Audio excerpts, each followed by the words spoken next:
குந்தன், அம்பிகாபதி. இந்த பேரை கேட்கும் போது அந்த படம் கண்ணு முன்னாடி கடை கடை கடைன்னு ஓடும் இல்லை. ஒன் சைட் லவ் பண்ணுறதுலாம் குந்தனுடைய காதலை நட்புரின்னு நினைக்கிறேன்.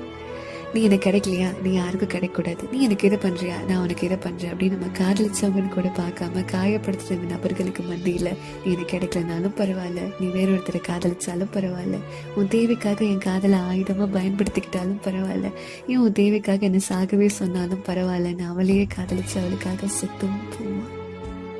எப்பேற்பட்ட காதல் இல்லை குந்தனுடையது. ஆனால் இவ்வளோ காதலிக்க தெரிஞ்ச குந்தனுக்கு யாரை காதலிக்கணும்னு தெரியாமல் போயிடுச்சு. ஒரே ஒரு நிமிஷம் அந்த காதலை பிந்தியா கிட்ட கொடுத்துருந்தா கொண்டாடி தீர்த்திருக்க மாட்டாளா?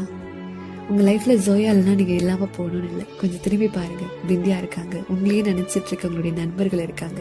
ஜோயா மாதிரி ஒரு காதலை ஃபேஸ் பண்ணியிருந்தீங்கன்னா பிந்தியா மாதிரி ஒரு காதல் உங்கள் வாழ்க்கையில் கிடைக்கும். Thank you so much.